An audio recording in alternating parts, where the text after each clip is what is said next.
అధ్యక్ష, రాష్ట్రంలో ప్రభుత్వం తరఫున కూడా చాలా ఐటీఐలు పాలిటెక్నిక్ కళాశాలలు ఉన్నాయి అధ్యక్ష. సరైన సౌకర్యాలు లేక కొనారెళ్తున్నాయి. సిబ్బంది కూడా నియామకాలు చేయలే. గత 5 సంవత్సరాల్లో గత ప్రభుత్వం నిర్వాహకం వల్ల కొన్ని భవనాలు కూడా కూలిపోయినాయి. అది ప్రభుత్వం దృష్టికి వచ్చిందని నేను అడుగుతున్నాను. ఎందుకంటే ఇవాళ చాలా వరకు గ్రాడ్యుయేషన్ అంతా కూడా బీటెక్ వెళ్ళిపోతున్నారు సార్. మామూలుగా ఐటీఐ కానీ లేకపోతే పాలిటెక్నిక్ వెళ్ళే బదులు కళాశాలలు పెరగడంలో, ఇంజనీరింగ్ కళాశాలలు భారీగా పెరగడంలో ప్రతివాడు ఇంజనీరింగ్కి వెళ్ళి ఖాళీ అయిపోతున్నారు. బీటెక్ చదివిన వాళ్ళు కూడా ఉద్యోగాలు లేవని మళ్ళీ కానిస్టేబుల్ పోస్టుకో లేకపోతే అటెండర్ పోస్టుకో వచ్చే పరిస్థితి వస్తూ ఉంది. టెక్నికల్ ఎడ్యుకేషన్ నేర్చుకొని ఉద్యోగాలు పొందేదానికంటే స్కిల్ డెవలప్మెంట్ లేకుండా పోతుంది. మా దగ్గర ఒక పాలిటెక్నిక్ కళాశాల ఉంది అధ్యక్ష, రామారావు గారు ప్రారంభించిన కళాశాల. ఈ రోజు కూడా దానికి సరైన భవనాలు లేకపోయినాయి. మన ప్రభుత్వంలో మొదలుపెట్టిన భవనాల మధ్యలో ఆపేశారు. ఒక ఐటీ అయితే మహిళా ఐటీ కూలిపోతూ ఉంది. ఇవన్నీ కూడా ప్రభుత్వం దృష్టిలోకి తీసుకొని ప్రభుత్వం తరఫున ఉన్న కళాశాలల్ని, పాలిటెక్నిక్ కళాశాలని, ఐటీఐని పునరుద్ధరిస్తారా? వాటన్నిటికీ సరైన సౌకర్యాలు కల్పించడానికి ఎలాంటి ప్రణాళిక చేస్తారు? అలాగే ఉపాధ్యాయుల నియామకం, లెక్చరర్స్ల నియామకం ఎలా చేస్తారు? అలా మా దగ్గర న్యాక్ ఉండేది సార్. భవన నిర్మాణ కార్మికులకు ట్రైనింగ్ ఇవ్వడం న్యాక్ ఉంటే గత ప్రభుత్వం న్యాక్ను రద్దు చేసి దాంట్లో కలెక్టరేట్ పెట్టారు అధ్యక్ష. అసలు కనీస ఇంగిత జ్ఞానం, అవగాహన లేని ముఖ్యమంత్రి వల్ల ఇది నష్టం జరిగింది. దయచేసి సాంకేతికంగా తక్కువ స్థాయిలో పెద్దగా చదువుకునే వాళ్ళకి ఉద్యోగ కల్పనకి ఇది ఒక అవకాశం. ఐటీఐలు కానీ పాలిటెక్నిక్ కానీ దాని మీద ఎక్కువ దృష్టి పెట్టవలసిందిగా నేను కోరుతూ దాని మీద సమాధానం చెప్పడం మంత్రి గారిని కోరుతున్నాను. ఆనందరావు గారు, సింపుల్గా చెప్పండి సార్. నమస్కారం అధ్యక్ష.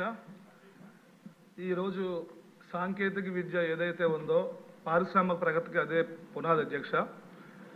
మాది అంబేద్కర్ కోనసీమ జిల్లా అధ్యక్ష. మా దీవిలో సుమారు 5 నియోజకవర్గాలు ఉంది అధ్యక్ష. దీవి అవతల 2 ఉంటాయి. సుమారు 15 నుంచి 20 లక్షల మంది జనాభా ఈ ప్రాంతంలో ఉన్నారు అధ్యక్ష.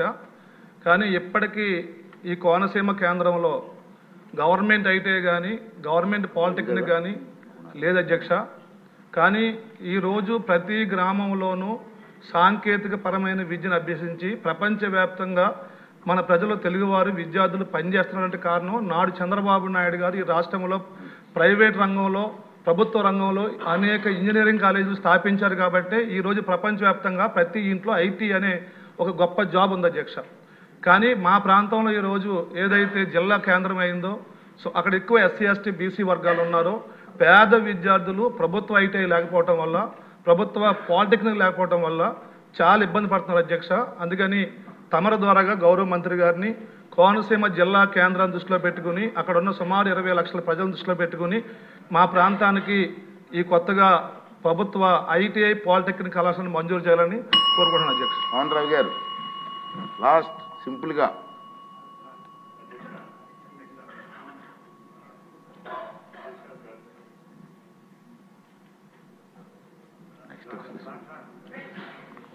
మంత్రి గారికి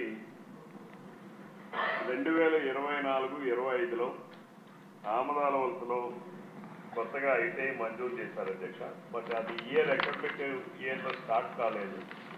అది ఎప్పుడు స్టార్ట్ చేయబోతున్నారు అనేది మినిస్టర్ గారికి మీ ద్వారా కోరుతున్నాను అధ్యక్ష.